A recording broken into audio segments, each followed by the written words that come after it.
Assalamualaikum Pak Tri. Waalaikumsalam warahmatullahi wabarakatuh. Ibu Vidya, gimana kabarnya?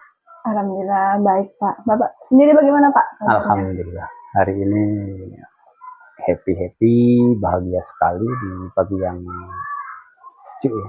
Alhamdulillah. Begini Pak, jadi untuk hari ini menindaklanjuti janji yang pada hari sebelumnya, saya ingin melakukan wawancara pada Bapak. Ini jadi kegiatan wawancara ini berkaitan dengan pemenuhan tugas saya Pak sebagai CGP di modul 3.1 tentang pengambilan keputusan berdasarkan nilai-nilai kebajikan Pak. Jadi sedikitnya hari ini untuk memberikan jawaban-jawaban dari pertanyaan yang akan saya sampaikan gitu Pak. Insya Allah kita sampaikan apa yang menjadi keinginan atau tujuan daripada kegiatan yang Ibu Vidya lakukan untuk mencapai tujuan tersebut. Tentu silahkan. Mohon izin ya Pak, di sini ada beberapa pertanyaan nanti yang akan saya siap. Kita langsung saja ya Pak. Jadi begini Pak, bagaimana Bapak selama ini untuk mengidentifikasi nih Pak kasus-kasus yang merupakan kasus dilema etika atau bujukan moral Pak? Jadi selama kami melakukan kegiatan di SD Negeri Megasari berkenaan dengan selaku manajemen SD Negeri Megasari ya, saya mengidentifikasi kasus-kasus, namanya kasus itu adalah suatu tindakan-tindakan yang dilakukan oleh baik itu guru maupun peserta didik yang berkenaan dengan dilema etika ataupun yang satunya adalah bujukan moral. Jadi untuk yang dilema etika itu berkenaan dengan apa-apa yang dilakukan oleh guru atau peserta didik ya, yang berkenaan dengan sesuatu yang benar gitu ya. Tapi itu kita harus mencari data-data dulu. Misalkan ketika kebetulan hari ini ya ada beberapa kasus gitu. Orang tua menyampaikan ke gurunya berkenaan dengan perilaku peserta didik gitu. Kemudian orang tua tersebut menyampaikan kepada wali murid gitu. Dan wali murid yang ada di kelas tersebut. Hal ini padahal yang disampaikan itu benar. Misalnya berkenaan dengan kasus anak-anak yang sedang bermain gitu ya, bermain pukul-pukulan gitu ya. Jadi dalam bermain pukul-pukulan, misalnya pukul-pukulan ini bergantian gitu supaya nyaman begitu, benar adanya itu dilakukan oleh anak karena sifatnya bermain. Tetapi ketika salah satu dari anak itu mengatakan bahwa anak merasa tersakiti gitu ya, merasa tersakiti. Ya benar juga adanya, mungkin memukulnya terlalu keras gitu ya. Kemudian dia melapor sama orang tuanya bahwa dipukul gitu ya, dipukul oleh anak tersebut, benar adanya gitu ya. Kemudian satu hal lagi, anak yang dikatakan memukul itu dia tidak mengatakan bahwa saya tidak memukul, karena dia menyebutnya itu adalah bermain dan kesepakatan. Jadi dari dua hal ini, dari beberapa data-data identifikasi, jadi kita buat sebuah nanti kita pertemukan gitu ya. Diidentifikasi fakta-fakta, data-data di lapangan, kita buat tuh, kita kumpulkan anak tersebut gitu. Data pertama ya, kita tidak mau orang tua dulu gitu. Mestinya kan seperti itu. Jadi anaknya kita kumpulkan, kenapa sih main pukul-pukulan misalnya seperti itu. Itu identifikasinya seperti itu. Jadi ternyata anak melakukan permainan. Permainan itu namanya permainan yang ini sebutnya pukul-pukul gitu. Kemudian faktanya juga anak melakukan dan anak merasakan. Ada yang anak merasakan rasa sakit. Nah, ini data-data ini benar semua adanya. Nah, dari data itulah ya, kemudian kita sebut ini adalah dilema etika moral ya. Dilema etika moral ya, kalau salah seperti itu. Nah, itu kita pilih. Kalau begitu, ini adalah hal-hal yang baik semua sebenarnya, hal yang baik semua. Cuman kita buat sebuah pernyataan bahwa kalau itu disebut pukul memukul, maka itu bullying, ya kan? Tapi kalau itu sebuah permainan yang pukul-pukulan yang menyamankan, itu namanya permainan, gitu lah. Jadi ini kita mengambil keputusan apakah data-data ini, data itu benar adanya? Ya benar adanya. Masing-masing anak menyatakan kebenarannya, kemudian menyampaikan kekuitannya juga benar, gitu. Cuma nanti pada saat salah identifikasi, menyampaikan ke orang tua, timbullah sesuatu yang berbeda. Itulah yang nanti akan berseberangan dengan yang namanya norma kesantunan ya, norma kesantunan dan lain sebagainya. Karena kalau bullying, dah ada pasalnya. Tetapi kalau dia bermula dari permainan dan merasa sakit, sehingga nanti ada keputusan untuk membuat sebuah tindakan selanjutnya berdasarkan identifikasi yang ada di lapangan, fakta-fakta yang ada, bukan fakta-fakta yang dibuat. Carikan sumbernya aslinya gitu ya, sumbernya aslinya. Jadi ada saksinya itu ya teman-teman sendiri, tapi saksi juga disampaikan juga bahwa faktanya memang seperti itu, Bu. Baik, berarti secara garis besar untuk mengidentifikasinya berarti harus mencari data-data di lapangan dulu Pak ya, fakta ada fakta di lapangan bagaimana, ya. Jadi ditanyai siapa pihak yang terlibat itu ya Pak ya. Betul, siap. Luar biasa.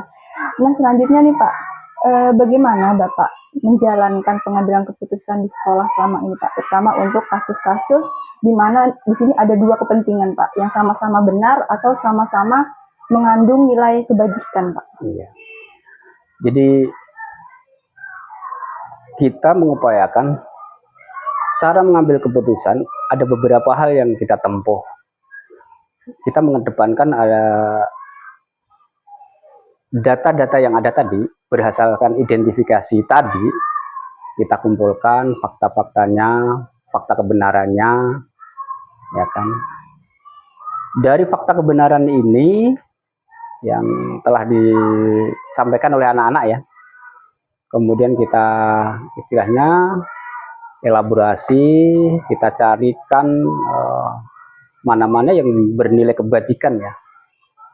Seumpama semuanya baik, maka nanti kita mencari solusi yang lebih baik daripada yang ada dengan cara pelibatannya. Bukan hanya kita tidak langsung memutuskan ini baik benar, tapi kita membuat sebuah semacam rapat atau pertemuan dan lain sebagainya sesuai dengan yang terlibat di situ ya. Kalau gurunya pasti terlibat ya, gurunya, PTK-nya terlibat di situ. Jadi kita pelibatan kepada semua warga yang berkepentingan itu. Nah, jadi pelibatannya penting, disesuaikan dengan fakta-fakta yang ada, kemudian disesuaikan dengan norma kebajikan yang ini, kemudian norma kesantunan juga ya. Mungkin ini baik tapi tidak santun, misalnya begitu, dan lain sebagainya. Oke Pak, berarti biasanya untuk mengambil keputusan ini tadi berdasarkan identifikasinya juga, lalu ada elaborasi atau kolaborasi ya Pak, melibatkan pihak-pihak yang terlibat, jadi tidak sepihak pengambilan keputusannya ya Pak ya.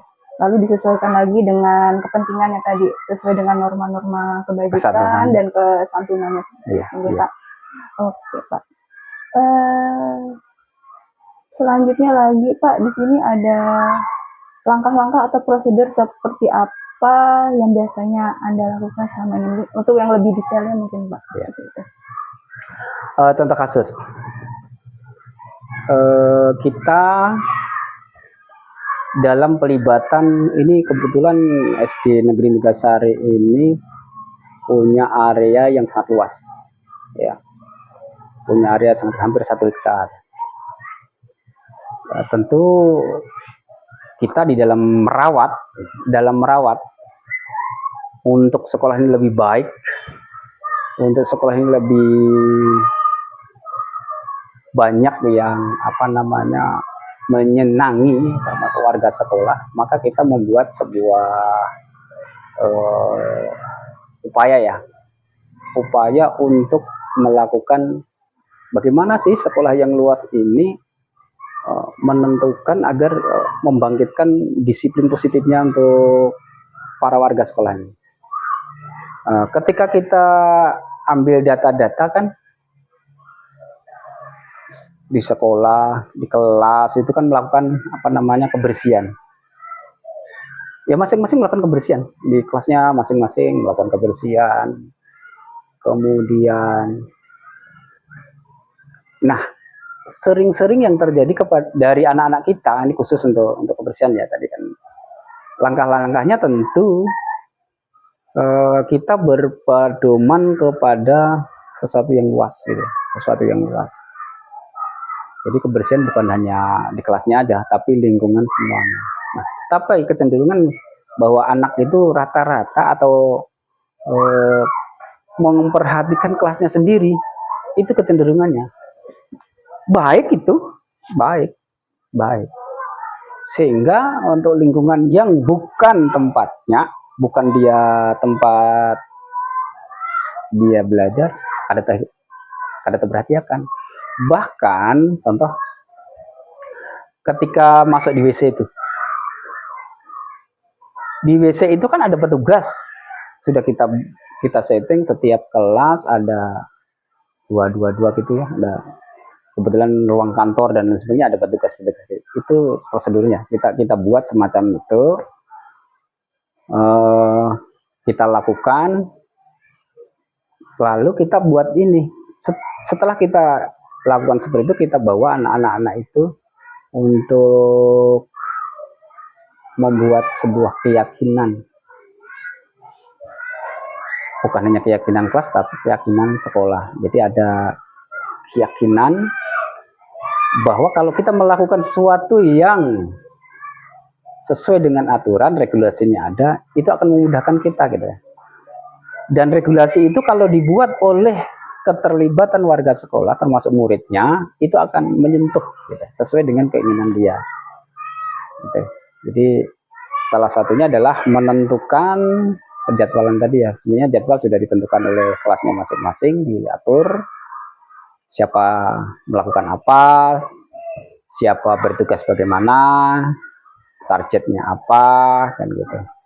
Dan itu nanti setelah pelaksanaan akan dilakukan pemantauan dan evaluasinya. Jadi pemantauan di sini adalah sifatnya itu menyeluruh ya, keterlibatan semua pihak, bukan hanya kami selaku kepala sekolah, karena ada kesepakatan bahwa sekolah ini milik bersama warga sekolah, jadi kita bersatu padu seperti itu. Berarti tadi salah satu upaya atau prosedur yang Bapak lakukan biasanya mungkin tadi ada identifikasi ya lingkungannya bagaimana. Lalu tadi mengembalikan lagi pada keyakinan-keyakinan yang dimiliki ya, kebajikannya, lalu melihat juga kepada kepentingan utilitasnya seperti itu ya Pak yang diutamakan. Itu. Baik Pak, selanjutnya di sini ada hal-hal apa saja nih Pak yang selama ini Bapak anggap efektif dalam pengambilan keputusan pada kasus-kasus dilema etika seperti itu Pak. Jadi untuk kasus-kasus dilema etika itu yang pertama gini ya, pelibatan ya, jangan sampai kita langsung memutuskan, tapi pelibatan dulu. Jadi kalau ada sesuatu kasus seperti yang saya tunjukkan pada pertama tadi, seperti bermain tadi, kemudian ada sesuatu yang menurut ukuran orang lain, ini Pak cara pandang ya, menurut ukuran lain, oh menyakitkan gitu. Yang ukuran lain ini permainan kan gitu. Ukuran orang lain, oh ini namanya bullying gitu. Ukuran lain, oh ini lain, ini sebuah permainan gitu. Jadi di situ dilakukan semacam ini identifikasinya kebersamaannya ya, kemudian sama-sama menilai ini loh baik gitu kan. Nah, ketika baik walaupun kita misalnya tahu ya, tapi kita tetap membuat konsensus bersama kepada orang-orang ini tadi, menurut Bapak seperti apa, menurut Ibu seperti apa gitu kan, yang terlibat semua itu. Jadi kita mengambil hasil dari pendapat-pendapat tadi yang sudah baik-baik tadi, kemudian diambil sisi yang kalau semua itu baik, semua itu benar, maka diambil yang lebih bermanfaat. Nah, cara pengambilan yang lebih bermanfaat ini juga saya melibatkan kepada pihak-pihak yang berkepentingan, termasuk gurunya atau pihak-pihak lain yang misalnya orang tuanya yang bersangkutan, muridnya, dan lain sebagainya. Sehingga sesuatu yang bermanfaat itu dipandang bukan satu sudut oleh kepala sekolah, tapi sudut dari berbagai pihak kepentingan. Artinya pilihan kebermanfaatan itu sesuai dengan keyakinan, kesepakatan kita bahwa ini loh yang lebih bermanfaat. Kan semuanya benar gitu. Itu yang dapat diterima. Oke, berarti lumayan banyak ya Pak ya langkah-langkah atau hal-hal yang Bapak anggap efektif tadi ya. Yang pasti pelibatan ya Pak. Pelibatan. Tidak Bapak pribadi untuk memutuskan segala Insya Allah seperti itu. Seperti itu. Ada diskusi atau ya kita bisa sebut transparansi pendapat ya Pak. Jadi tidak ditutup-tutupi, mana baiknya ya disampaikan, mana yang salahnya juga disampaikan, biar nanti hasil akhirnya juga berimpact atau efeknya baik untuk ke semua pihak. Iya, betul.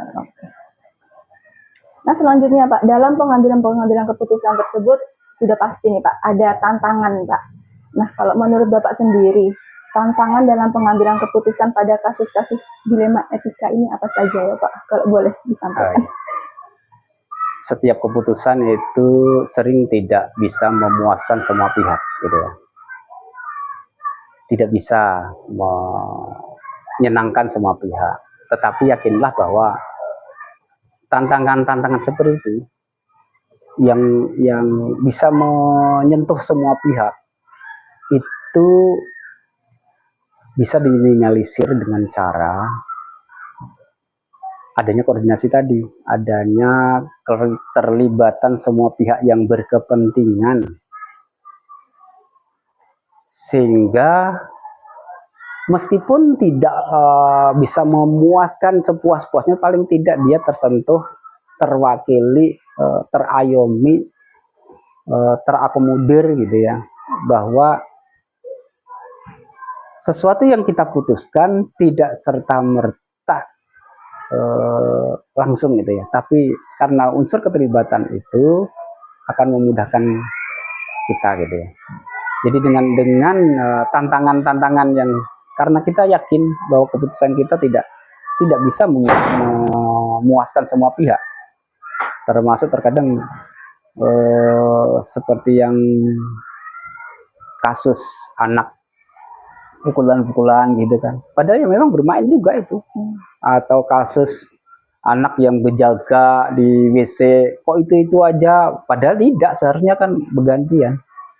Tapi kan memang ada anak-anak itu kan ada nih yang bersih-bersih itu, tapi dia nggak, ada yang nggak mau gitu kan, nggak mau itu karena belum terbiasa aja gitu. Jadi tantangannya seperti itu, tidak bisa memuaskan semua pihak secara menyeluruh, tetapi solusinya adalah itu tadi, dengan cara dilibatkan sehingga hasil daripada yang kita putuskan itulah bagian dari kesepakatan ataupun keyakinan sesuai dengan regulasi yang ada. Contoh lagi berkenaan dengan sepeda motor, ini kan kasus yang sering terjadi di sekolah-sekolah itu.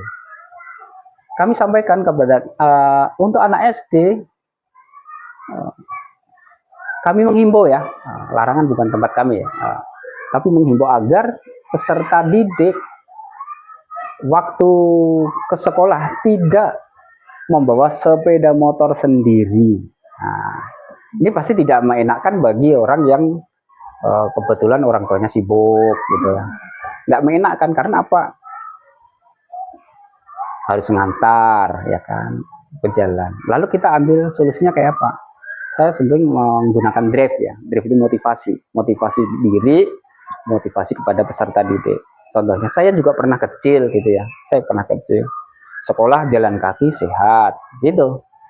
Kemudian sekolah bersepeda ontel sehat gitu kan. Dan kita drive lagi juga, bersepeda motor itu bagi orang yang sudah memiliki SIM, surat izin mengemudi. Kemudian ada lagi bersepeda motor itu usianya untuk mendapatkan SIM umurnya sekian tahun. Nah, ini harus kita sampaikan juga. Kita sampaikan supaya Pak meminimalisir ketidakpuasan dari baik itu peserta didik itu sendiri maupun orang tuanya. Peserta didik kalau kita menyampaikan gitu, ya kok nggak boleh sih, pasti seperti itu. Tapi itu realita dan itu tidak bisa memuaskan. Kalau kita bolehkan, itu berarti kita tidak mengajarkan, tidak mendidik yang namanya disiplin positif. Artinya ada polisi kah, tidak ada polisi kah? Itu sebenarnya kita juga beradab dengan berlalu lintas gitu. Jadi dari sekolah inilah kita harus bisa ini. Makanya kita menghimbau, Ibu. Kita himbau, diumumkan di pada saat upacara di kelas, gurunya di kelasnya masing-masing gitu. Jadi tantangannya itu, Bu, tantangan yang paling berat itu adalah tidak bisa memuaskan semua pihak.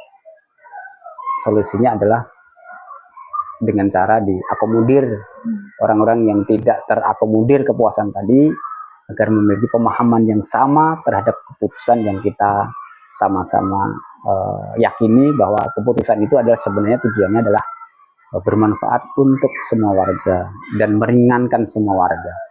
Karena kayak sepeda motor, kalau dia bersepeda motor maka ada resiko orang tua mengeluarkan minyak, biaya minyak berapa, ada resiko lagi di tengah jalan misalnya kempes ban lain dan sebagainya, ya orang tua repot gitu. Begitu Bu. Jadi pemahaman ini solusinya adalah diupayakan dengan cara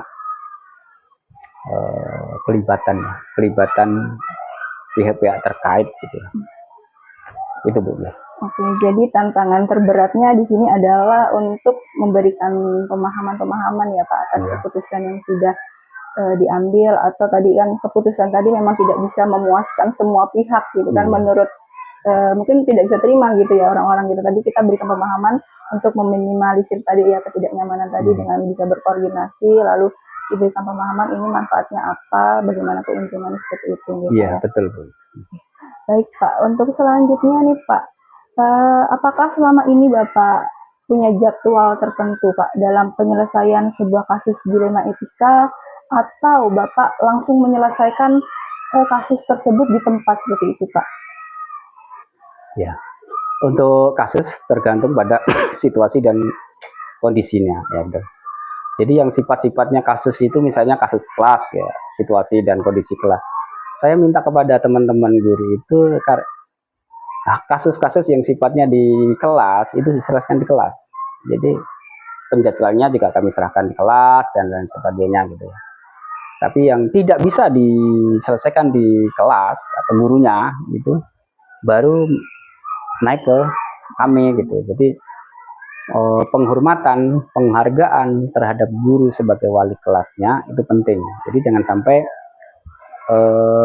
wali murid itu kita harapkan untuk tidak langsung berlapor langsung ke kepala sekolah, karena setiap kelas kan ada paguyuban, ada grup kelas gitu. Jadi hal-hal yang sifatnya di kelas itu didiskusikan di kelas gitu. Jadi untuk penjadwalannya kita serahkan di kelas. Hal yang tidak bisa diselesaikan di kelas baru kita selesaikan di lebih tinggi, yaitu di sekolah dengan pertimbangan kasusnya itu seperti apa. Kalau kasusnya kasus yang ringan saja ya cukuplah, tidak perlu diselesaikan di situ.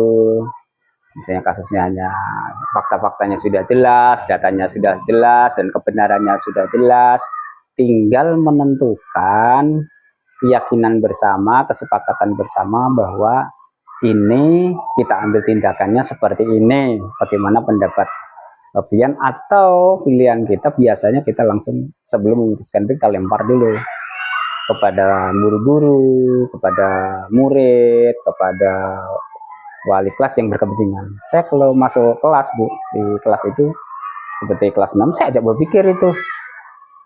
Jadi sering saya ya jadwalnya random ya Bu. Kita sesuaikan aja. Misalnya kemarin berkenaan dengan banyaknya peserta didik bawa sepeda motor, maka saya masuki kelas-kelas secara bergiliran gitu ya. Jadi kayak kelas 6, saya ajak berpikir seperti tadi Bu. Saya ajak berpikir, karena ciri daripada budaya itu apabila kita bisa berpikir yang positif, energi yang positif gitu. Dan kita arahkan kepada sesuatu yang bermanfaat. Jadi penjadwalannya seperti itu ya, tidak dijadwal hari ini karena ini sifatnya kasus ya, studi kasus itu kasus-kasus yang terjadi. Jadi kita ada studi kasus, ada yang kasus beneran. Hal yang sifatnya studi kasus kita lakukan dengan penjadwalan mungkin dengan cara dikombel begitu. Yang studi kasus itu kan belajar dari kasus-kasus yang pernah ada, baik di sekolah orang maupun sekolah kita. Kalau kasusnya kasus kita ya dilakukan sesegera mungkin, makanya ada istilah kondisional, dikondisikan sesuai dengan kebermanfaatannya. Makin bermanfaat, makin cepat, makin bagus, makin tidak bertele-tele, itu makin menguntungkan. Kasihan juga kalau misalnya ada kasus-kasus yang melibatkan orang tuanya nggak kerja, kan kasihan. Gitu. Jadi sifatnya kondisional. Kalau penjadwalan sifatnya ini kan kami ada kegiatan kombel ya, hal-hal yang sifatnya teknis, setiap di kombel itu kita bicarakan. Kalau nggak ada kasus, ya kita sesuai dengan jadwal-jadwal yang sudah disepakati di kombel itu. Mungkin itu Bu. Oke, berarti terkait dengan waktu ini kondisional ya Pak, sesuai situasi dan kondisinya. Mungkin kalau penting ya harus disegerakan seperti itu ya Pak. Oke. Nah Pak, masih ada 2 lagi pertanyaan nih Pak. Izin. Apakah ada nih Pak seseorang atau faktor-faktor apa yang selama ini mempermudah atau membantu Bapak dalam pengambilan keputusan dalam kasus-kasus dilema etika? Jadi hal-hal yang sifatnya ini faktor-faktornya ya dari guru ya, guru membantu memberikan masukan-masukan ya kan. Oh ini Pak benar Pak, ini benar Pak gitu. Oh ini seperti ini Mak, dilakukan ini, kalau dilakukan ini gitu. Jadi dari guru-guru dan tenaga pendidik, kemudian paguyuban ya, dalam ini orang tua murid, bahkan ada di sini kemudian kepala desa yaitu komite paguyuban, pengawas selaku dinas pendidikan, sering beliau setiap bulan ke sini tuh, ke bekal gitu. Jadi kami sampaikan Pak hal-hal yang sifatnya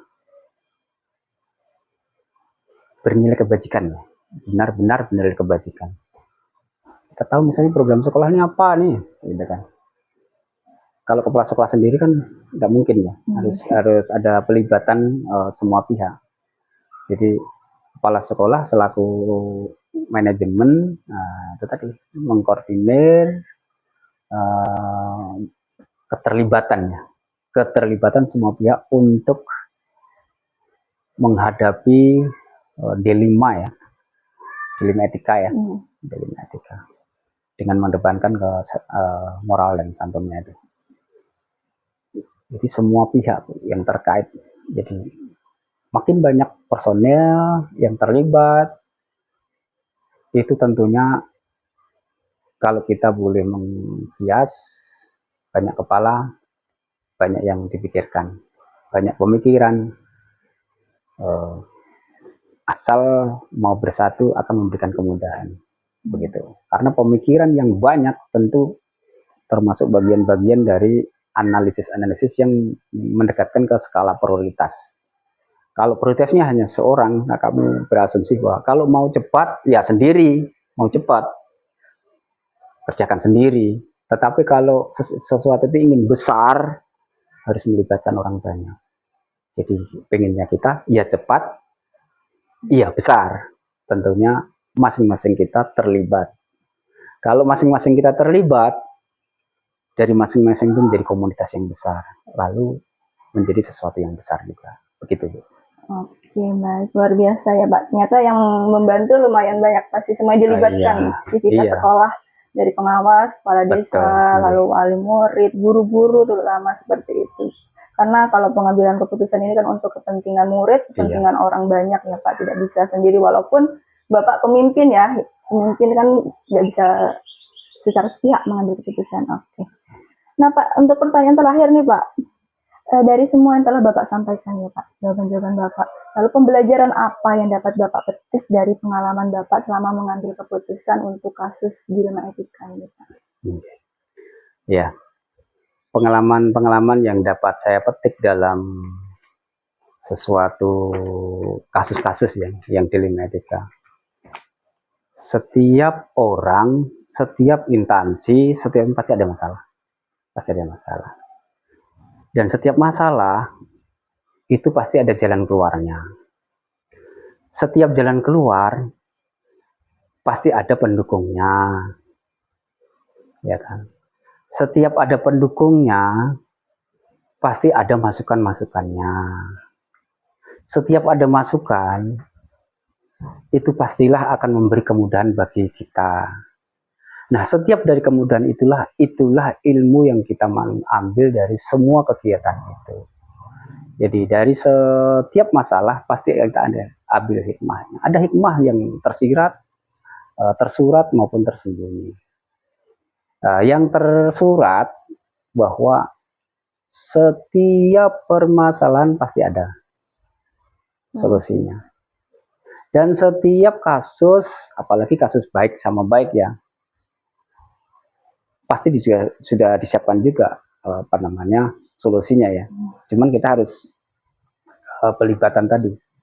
Jadi dari situ, jadi ketika kita menghadapi studi kasus maupun kasus yang sebenarnya di sekolah kita yang berkenaan dengan etika, maka ketika kita menghadapi yang suatu persoalan yang benar sama yang benar, maka kita ambil jalan hasil keputusan itu yang saya amati itu adalah dipilih kesepakatan yang memberi manfaat kepada semua pihak.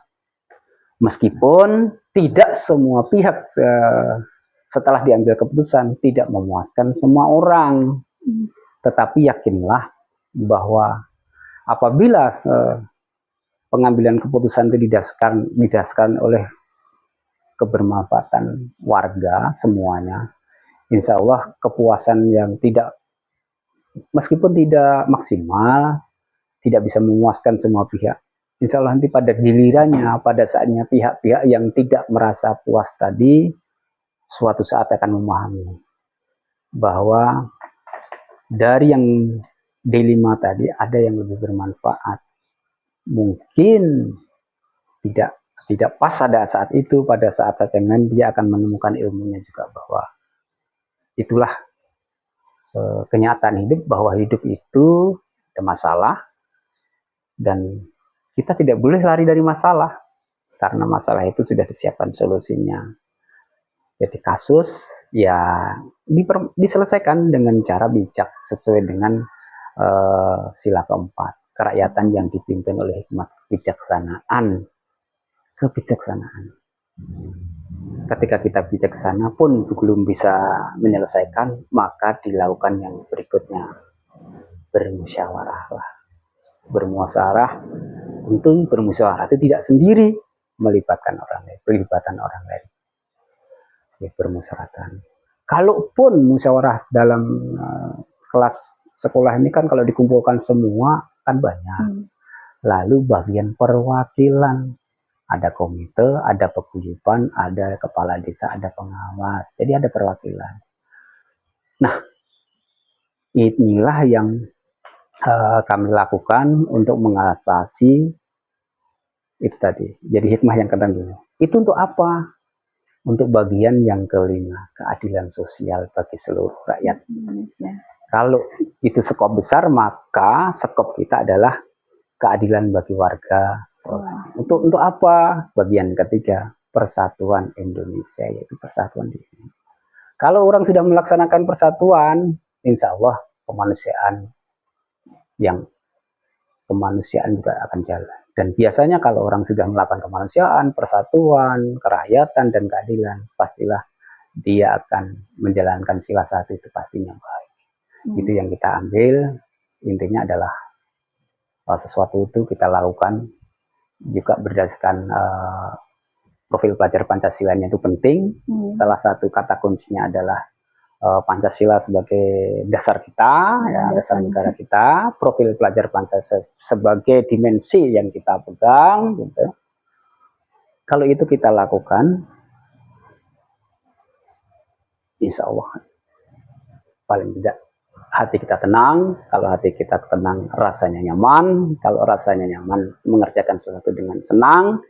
Kalau prosesnya senang, insya Allah hasilnya juga menggembirakan. Walaupun hasil itu hanya bagian dari hasil proses. Jadi itu Bu yang dapat kami sampaikan kepada Ibu. Mudah-mudahan Ibu sehat selalu, sukses selalu, jaga kesehatan.